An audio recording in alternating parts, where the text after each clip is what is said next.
నేను అంబేద్కర్ కోనసీమ జిల్లా ఇన్ఛార్జిగా పనిచేస్తున్నాను. మానేశ్రీ మందాకృష్ణ మాదిగన్న నాయకత్వంలో.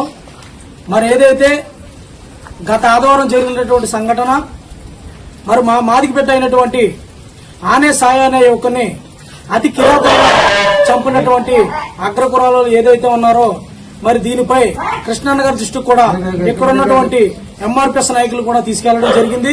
మరి దాని రీతిగా ఈ రోజు జిల్లా నాయకత్వంతో కూడా మన కుటుంబాన్ని పరామర్శించడానికి జిల్లా మొత్తం అందరూ రావడం జరిగింది. మరి ఏదైతే ఇంత దారుణంగా చంపబడ్డారో మా మాదిగబిడ్డని, మరి దీని వెనకాల ఉన్నటువంటి ఎవరైతే ఇక్కడ ఉన్నటువంటి వాళ్ళ ఫ్యామిలీ మెంబర్స్ మాకు కొంత అనుమానం ఉంది. కొంతమంది పేర్లు ఇవ్వడం కూడా జరిగింది పోలీసు వారికి అని వారు చెప్పడం జరిగింది. మరి ఏదైతే మరి జిల్లా ఎస్పీ గారికి మేము ఒక విజ్ఞప్తి చేస్తున్నాం.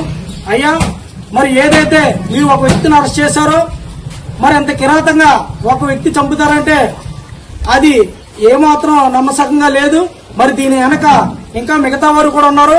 వారు ఎంతటి వారైనా సరే ఖచ్చితంగా శిక్షించాలి. మరి రాబోయే రోజుల్లో కూడా కృష్ణన్న గారి కుటుంబాన్ని పరామర్శించడానికి వస్తారు. ఖచ్చితంగా దీని వెనకాల ఎవరున్నారో ఖచ్చితంగా తప్పనిసరిగా అరెస్ట్ చేయాలి. మరి ఇందాకలే మా జిల్లా టీం అంతా కూడా సీఏ గారిని కలవడానికి వెళ్ళాం. మరి ఎస్సీ కేసు కూడా సీఏ గారు వేశారని చెప్పడం జరిగింది. దానికి ఎఫ్ఐఆర్ కాపీ కూడా మాకు ఇవ్వడం జరిగింది. అలాగే చనిపోయిన వ్యక్తి ఏదైతే మరి కుటుంబానికి పెద్ద దిక్కుగా ఉంటాడో ఆ కుమారుడే వెళ్లి బయటికి వెళ్లి తెస్తేనే వీళ్ళకి జీవనాధారం. మరి చనిపోయిన వ్యక్తి ఏదైతే ఉన్నారో మరి వ్యక్తి ఇంటికి పెద్ద దిక్కు కాబట్టి మరి ఆ కుటుంబానికి ప్రభుత్వం నుండి ఒక ప్రభుత్వ ఉద్యోగం ఇవ్వాల్సిందిగా ఆ కుటుంబాన్ని మేము కోరుకుంటున్నాము.